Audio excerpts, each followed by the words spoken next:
Community connection while engaging in physical activity is one of the cornerstones of mental well-being.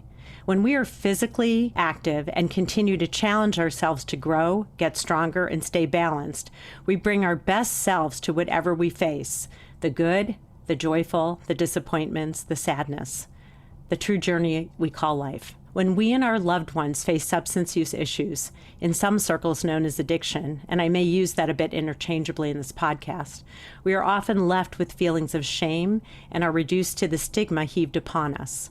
Through this, we are often isolated, either through this stigma or the belief that we are in fact alone with all of the feelings we have internalized, and perhaps that isolation and those feelings are why we use in the first place.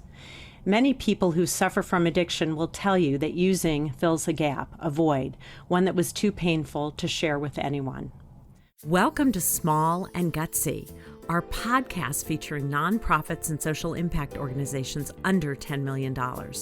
My name is Dr. Laura Witkoff, and I'm excited and proud to be your host. We hope you'll love the stories as much as we do, and perhaps you will find needed services, a job, volunteer, invest in, or donate. Please pass along any valuable information you hear today to others, and send me the name of any organization you'd like featured at lwitkoff@gmail.com. That's 2 T's and 2 F's. The Boston Bulldogs Running Club is a true success story in every sense of the sentiment. Coach Mike Ferullo began this journey as an 8th grade dropout, 15-year-old drug user hooked on heroin by age 17, in and out of detox and sometimes jail until at age 22, when he finished 6 months in rehab and 3 months in a halfway house. He knew intrinsically that he needed to define himself outside of his addiction, knowing that substance use issues are only one aspect of his identity.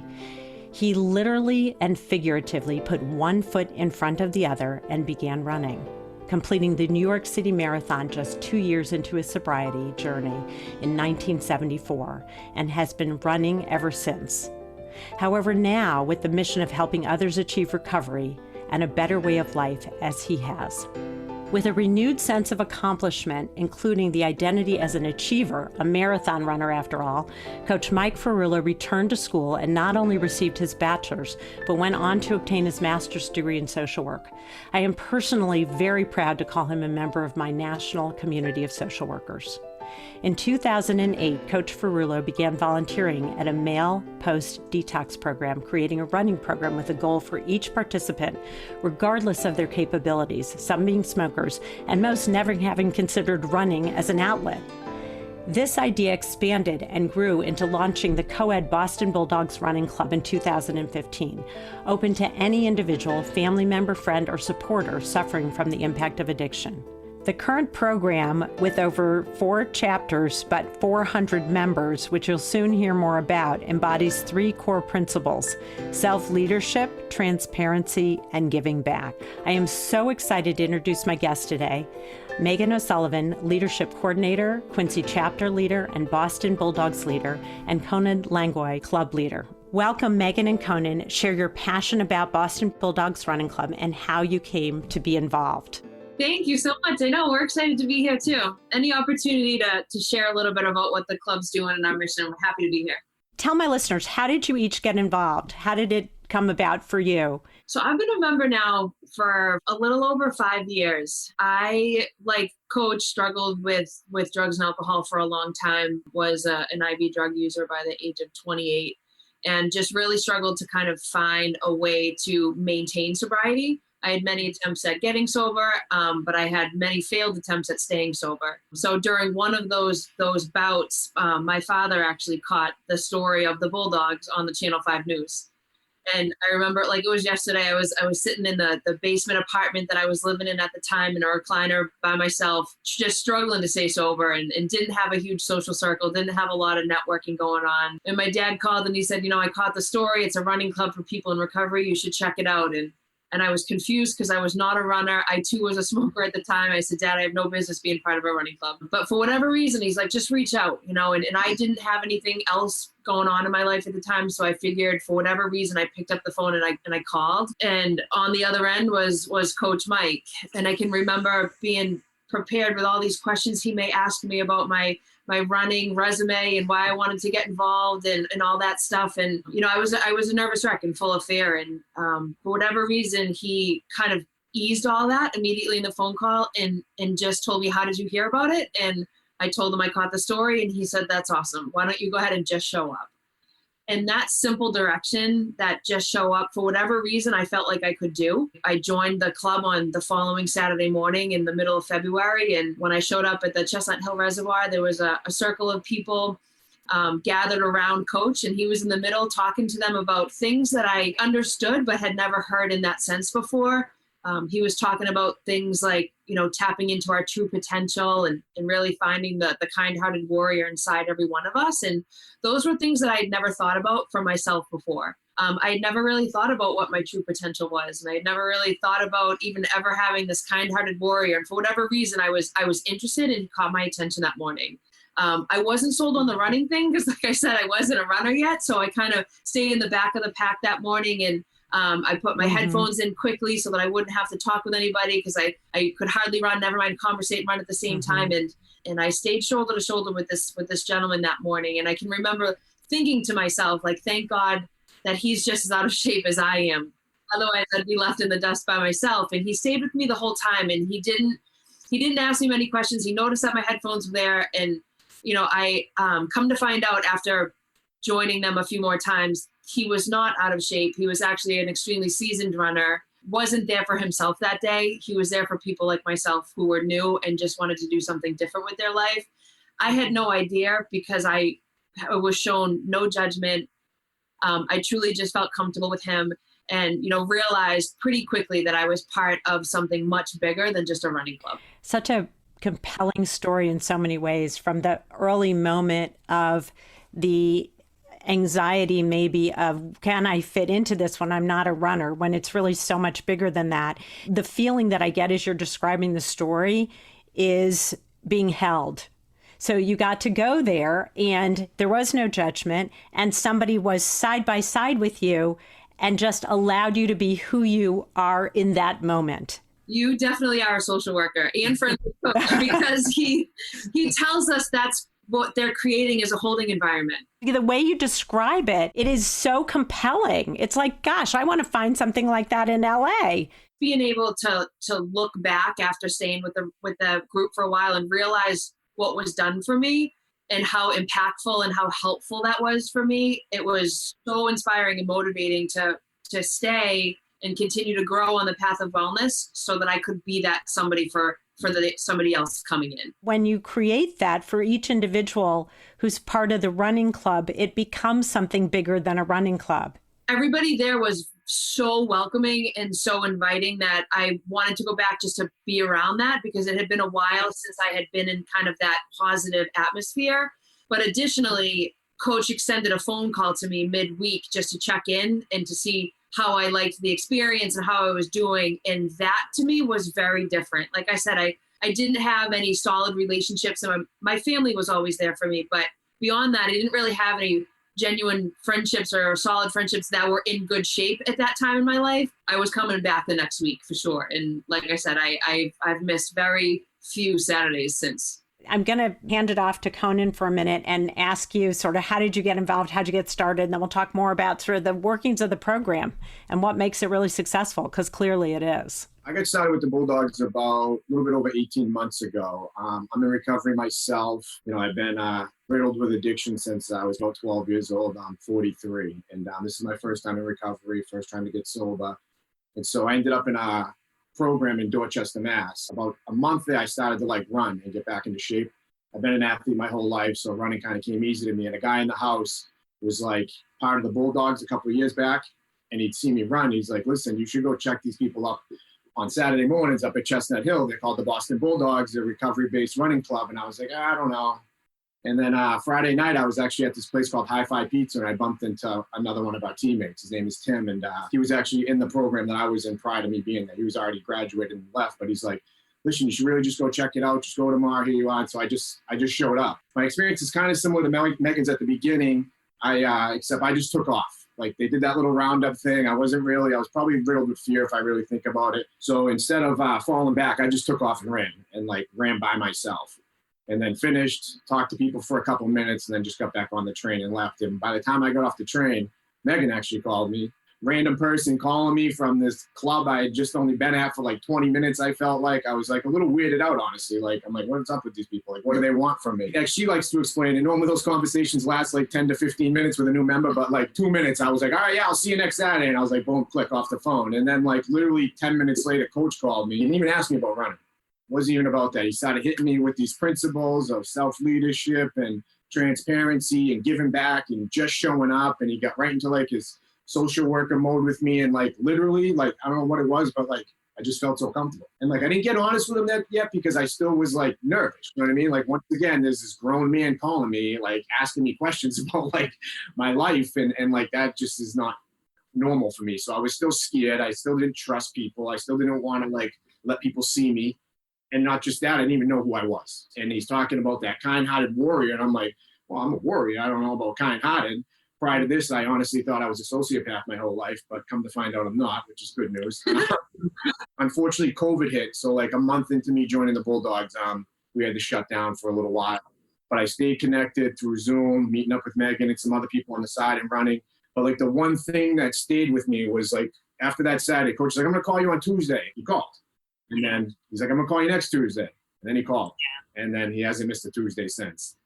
And like she said, it just like, I don't know, it just feels like so comfortable once I started to let my guard down and like let people in through all this work of him working on me and just showing up and finding some value and self-worth in my life. I've really realized that like I am a good person. My past doesn't have to define my future. Just the community of people that like rally around each other. Somebody running in Maine or New Hampshire, or if somebody's down in Florida, they got this app where they're like egging the person on down there through apps. It's like, it's just so amazing. And like people that aren't even in addiction are willing to come out and like help me. It's like such a blessing. And I'm just like so grateful for all that. Yeah, I want to get to that part of the program in a minute because I love that it's opened up and broadened to family members, supporters, people who care or interested. You said so many amazing things. The last piece of what you said is that your past doesn't define your future. And to understand your own self-worth is a beautiful journey that you're now on board with. And it really, I think, articulates when people give you messages and you live in a bubble of defense because you have to defend against being let down and disappointed and hurt and all of the other stuff, slowly letting that guard down, as you said, but there's a reason you had built up that wall. And now the reason for that wall has come down because you're now engaged in and participating in a hugely supportive environment. And my guess is, and Megan might attest to this or not, is that you are truly supportive of others, even though you're fairly new to the program. That's accurate, for sure. That's what I figured. I also want to capitalize on one other thing that you both said, which is when the consistency of someone saying they're going to show up when they show up or call when they're going to call surprised you both because that wasn't your experience in your life. And when that happens, you start to trust and invest in what somebody's offering to do. Not even comparable, but when I started this podcast like 6 months ago, honestly, it's new. I had a couple people say, okay, what's the catch? What are you going to charge us? What are you going to do? I'm like, no.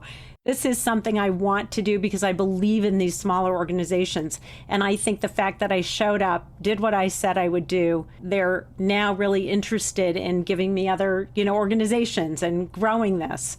And so I think showing up is the first step. I want to hear about the program itself. I love that it's expanded beyond what Coach Mike had originally designed it.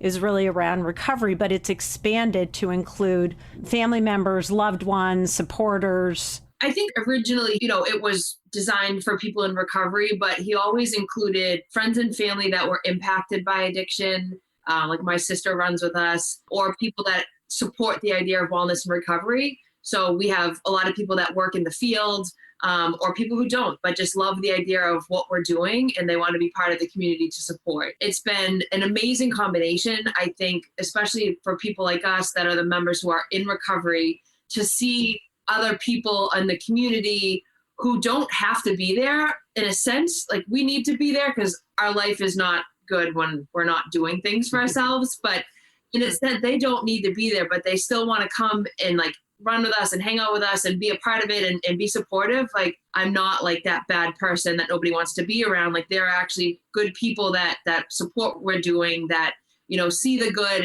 in what we're trying to do and want to rally around that mission and that purpose. So, you know, as we continued to grow and we saw the members get involved, and Coach is very, very much a visionary, and he's very impromptu at the same time. So he would just start doing things and giving people goals and helping them achieve them, kind of thing that sprung the idea around, like, we need to kind of structure this a little bit more. And how can we truly give our members full in their wellness goals? That came to call our Full Circle program, which is a 3-phase program, starting with Full Circle 1. Our Full Circle 1 program is a 5K, where with that, they get individual wellness sponsorship, they get a training plan, and then they get the support of the club. So we meet the people where they're at, design a training plan for them to follow, give them the support of a one-on-one sponsor, and then train with them over that 6-week period, where we have dedicated Full Circle race days. You know, the whole club gets together and we get to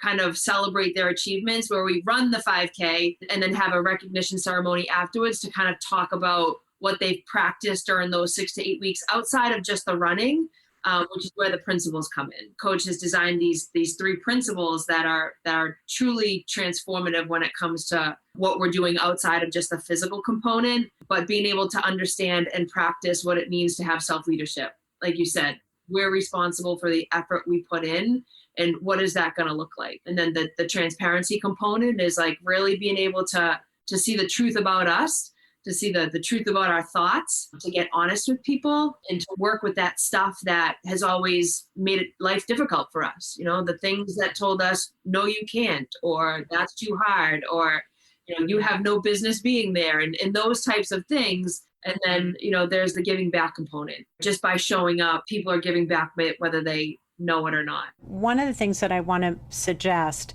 is that I know that you had shared that it's amazing that other people show up who don't have to be there because it isn't part of their recovery lifestyle, because they're not in recovery. And yet I want to suggest that they do have to show up, because I think recovery is part of all of our journeys in one way or another. It's different, and I absolutely am amazed and admire people who are truly in recovery, because I think it's a battle every single day. And yet I think that people who show up because they want to be there, they're invested in, and they get that because they have their own battles, whatever they are. I love that it's opened up in that way, and that it also, I think, acknowledges to the folks who are in recovery, none of us are a step away of not having wellness, however that's defined. And so I love that frame. I think it's amazing, and I think it's beautiful. I also want to comment on the celebratory piece of setting a goal, working toward it, having experts who are there by your side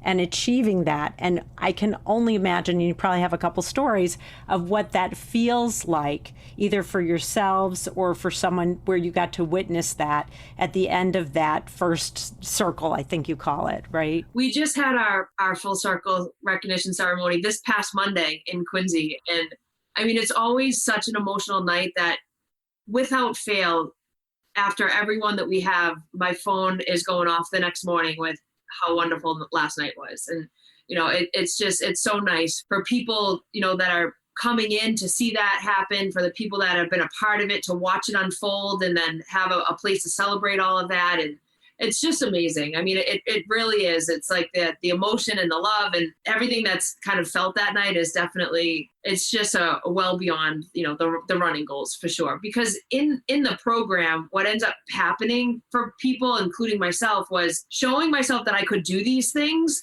helped kind of my self-esteem to wake up a little bit. My confidence came back a little bit. And, you know, the more I practiced that and the more I showed myself, yes, you can, and you can do this, you know, that naturally just started to bleed out into other areas of my life. But I wouldn't have done that on my own. If I didn't have people in structure and in a place to do that with camaraderie and community, I would have never done that on my own. There is power in numbers. And there's total power. And I would even expand that even outside of recovery in general. We all need that. because once you have that confidence and self-esteem, you don't have to be defensive. Yeah. So that's the circle 1. And then you can get beyond that. What are the other levels? So full circle 2 is a 10K. So the rest of the program is designed the same way, where you get, the wellness sponsorship and the training and all of that, but you're working towards a 10K goal versus a 5K goal. That's always exciting for a couple of things, a couple of reasons. One, because, sometimes people are running their first 10K that they've ever run, but also because when people do complete their full circle 2, that opens up an opportunity for them to then apply for our leadership program. And that's where kind of the trueness of the giving back comes in, where they become the wellness sponsor and they become the support for newer members. So they've seen now over the last 16 to 20 weeks doing full circle 1 and 2, how much that's been helpful for them. And, 9.5 times out of 10, people want to do that for somebody else. So after the completion of full circle 2, they have the opportunity to apply for this leadership program. And the leadership program then leads into being a leader of one of the clubs. Not one of the chapters, but more so any of our leaders that are in the leadership program can support any of the runners in any of the chapters. Got it. Yeah, so there's probably a group of, I think we have 10 leaders right now. We try to keep them, in our chapters, but most of us float anyway. So it's kind of up to us to take the initiative to get to know other members in other chapters and, to go down and support. Like Conan has a guy that he's sponsoring in our Plymouth chapter. So they'll go down there and run with him. And Ashley will come up from Plymouth to Chestnut Hill to sponsor a girl that she's supporting. And so I'm guessing, Conan, that for you completed that full circle 2 and it became a leader. And so that's where, and even with COVID, you were able to do that over the last year and a half or so. Yeah, it looked a little different for me because of the COVID, but actually I was still able to complete the full circle 1 and full circle 2. And yeah, and it was definitely a challenge, not so much the physical end of it, but like the main thing for me, like I said earlier, that was life-changing was being able to work on these principles and find out, like, being able, during COVID, there was nothing going on. So I would just come back to my apartment at the time and have a lot of time to myself. And for a long time, I wasn't like that comfortable yet with relaxing. I didn't know what that was like. I never sat down ever. I mean, Megan will tell you at ping pong, I'm crazy. So I'm like a water bug. I can't sit still sometimes. So being home by myself and sitting with myself and not ever really doing that without drugs or alcohol, right? So coach calling me every Tuesday got me working on these principles and transparency being like the biggest one for me. Was to understand that, like Megan was saying earlier, that those are just thoughts sometimes. And it doesn't make it easy because sometimes my thoughts can race off and I start to believe that that's reality. And coach is always saying, kid, you're just seeing a snake when it's just a rope. Slowly but surely, like it does, you start to believe that, okay, these are just thoughts and they do go away. Right. And then he started to work on me deeper in these Buddhist principles that he has instilled in himself. He started to try and work me through these things, understanding that, like, the more you practice, like just feeling the thought and then not owning it, not letting it define your day. Like, it's okay to be sad. Just feel the sadness. And like, it doesn't mean that I have to walk around with a pout on my face every day, right? Like I can be sad and that's okay. And like slowly but surely, all these thoughts would come and I would just learn how to work through them and then understand that that's all they are. They're just thoughts and they are just going to go away just like everything else. I remember the first time I actually, like, for a weekend didn't do anything. Like didn't go running. Just sat home and like didn't even watch TV, I don't think that much, and like was able to like just sit with myself for 2 days. And like that was crazy. For me, that was like such a goal and like such a blessing, and I really owe it all to this club and to Coach and Megan. It's like you walked through a threshold, right, of where you were and where you are. And it's remarkable because to be able to do that and feel okay and recognize the feelings. And I love the metaphor of it's not a snake, it's a rope. And I was just reading something recently, probably posted on social media, but I love Brene Brown, of course, a fellow social worker, right? And it was about how we constantly ask everybody for their opinion, right? And I think sometimes it's warranted. You want to get feedback from people you respect. I get that. I think it's great. But she really pointed out what it's like if we just sit with the dilemma. Like, just sit with it. Don't try to answer it or ask questions around it, because sitting with it often reveals the next step. And that's exactly what you experienced and you shared with us right now. What's next for the Boston Bulldogs Running Club? Where would you like to see it grow? What's next? According to Coach, we're going to be in the UK soon, so bringing it international, I think, is on the list. But no, I mean, definitely growth for sure. I know we do get interest often in other pockets of Massachusetts and beyond, interested because there's nothing like this in those communities, and we truly believe and want to let it grow into many other places and spaces throughout the U.S. And beyond. Maybe it is kind of not just something that we want to hand out. I mean, there's been so much love and tears and sweat and everything poured into making sure that this was working to help people, that we're afraid if people don't be a part of it first and really understand what we're doing, that it could change. And, so we're really kind of just mindful of how quickly the growth is happening. But we certainly do want to grow that. And, and we also have our giving back program that we're looking to expand as well. We do volunteer work at the Italian Home for Wanderers, and then also at a couple of the local shelters, one being the Engagement Center in Boston, and then also Father Bill's in both Brockton and Quincy, where we'll bring down, whether depending on the season, hooded sweatshirts and socks, or if it's summertime, t-shirts, and bring down what we can as far as their needs. And our community really rallies as far as donating for us to be able to build enough things to bring down there. And then, with the kids, it's always important to go down and, have pizza parties and bring them stuff that we can, and do what we can to give back in those spaces too. So we definitely want to, build on both just chapter volume and then also our giving back program as well. I love that you have this community engagement piece of giving back, because it really does signify there is something bigger than ourselves. Yeah, no, for sure. And that's exactly it. Like when people read our shirts and they see what we're doing on a Saturday, we're running. So to them, the Boston Bulldogs Running Club is a running club, and rightfully so that they think that.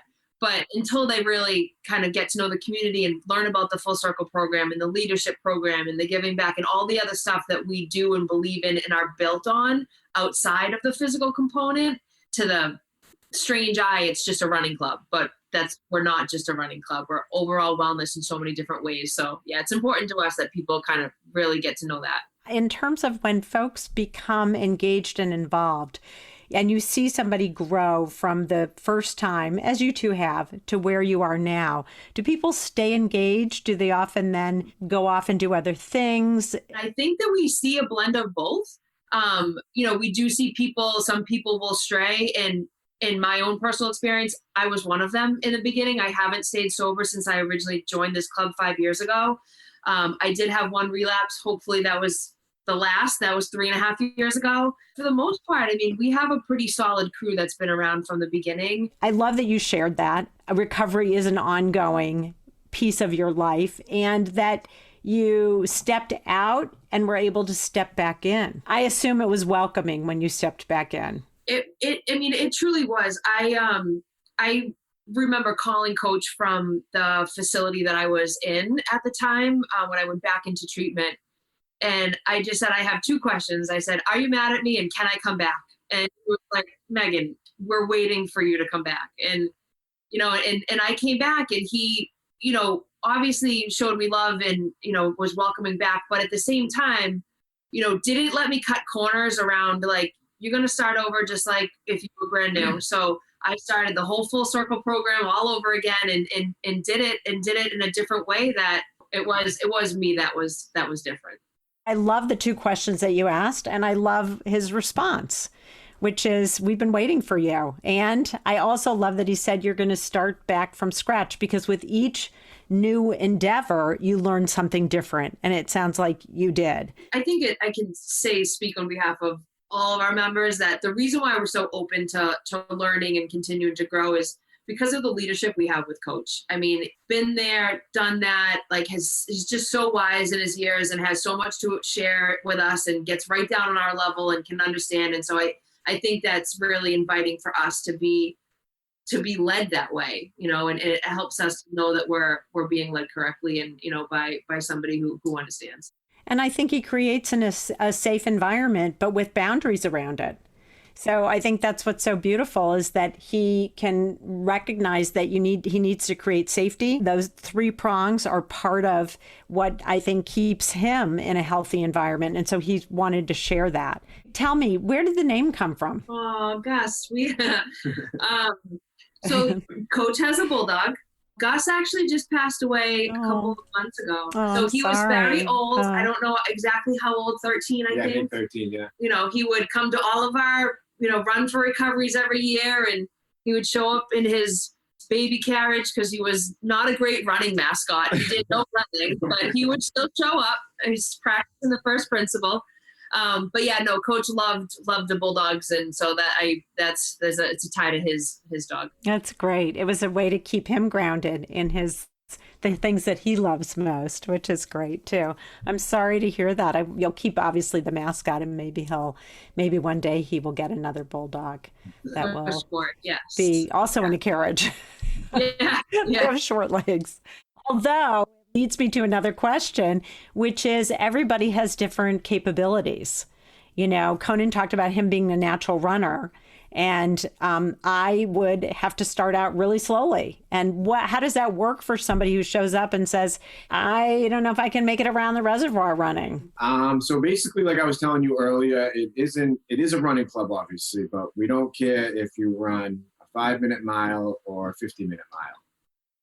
If you're here to work on yourself and you want to take an approach, like a holistic approach, kind of like Coach says, on your overall wellness, then we're happy to have you. And if that just means walking, then I'll walk with you. I walk with people all the time on Monday nights. And slowly but surely, people come in and they're like, oh, I'm not a runner. I just spin or I just do this or I just do that. And little by little, next thing you know, they're walking for 3 minutes and they're running for a minute. And then next they're running for 2 minutes and all different shapes and sizes. We love everybody and we just want to help everybody. And that's what keeps us going. And that's what drives me is to watch someone come in with no ability to run, no want to run, and then to watch them complete the full circle and give their speech at the end in tears and thank me and thank Megan and thank everybody around them for the support and everything. And that's what keeps me coming back is that. We all need a purpose. And it sounds like you both have found yours within this context of helping others, which is really quite beautiful.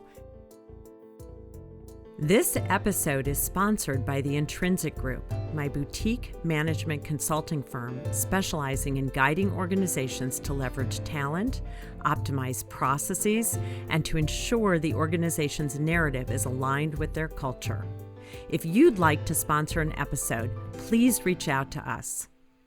To see all the small but mighty organizations we featured, check out our incredible infographics in the stories section of the Intrinsic Group website. As you may or may not know, toward the end of my podcast, I always have a round of quick, gutsy questions that are fun and not scary. You guys are runners. You can handle this. More than that, you're actually not runners. You're Boston Bulldog runners. That's a different thing. Okay. So I need to make that really clear so that it's not a running club. It's really something much more than that. And you've totally shared that with me and given me insight into what does wellness really mean? What does well-being really mean? And beyond that, what does self-leadership mean? I'm hoping listeners investigate what you're offering and connect with you because it's really special. And I'd like to dedicate this podcast to future Boston Bulldog members. How about that? Because you're growing. Yeah, that's amazing. Yeah, no, we would love to see some new faces. Absolutely. But Thank you for that. That was really kind of you to say. So here are the quick and gutsies. What is at the top of your wish list for Boston Bulldogs Running Club? But the answer can't be money or funding. Honestly, and maybe this might not be the answer that you're looking for, but we've recently lost 2 members. So at the top of my wish list would be to lose not a single more member. I love that. And it's not, I don't look for any answer. This is all coming from you. So your answer is your answer and it's beautiful. And I'm sorry you lost them. And it's a great goal to have. Top of my wish list would be at the end of the day, 20 years from now, we're still running wild. That would do nothing but bring so much joy to Coach, when he's 85 or 90, still showing up to the res and we're still running. If you were to think of a song that describes the Boston Bulldogs Running Club, what would it be? For me, that's easy. Van Halen, Running with the Devil. Perfect. Love it. Megan, what about you? I don't know if I'm going to top that. I don't know. That's a good question. And I'm terrible with like music and titled names. If I heard a song, I could probably sing it, but that's, you don't want to hear me sing, but. Or you could even do a lyric if you don't have a song, because I'm like you. I don't always remember the names, but I might remember a lyric. So we're open.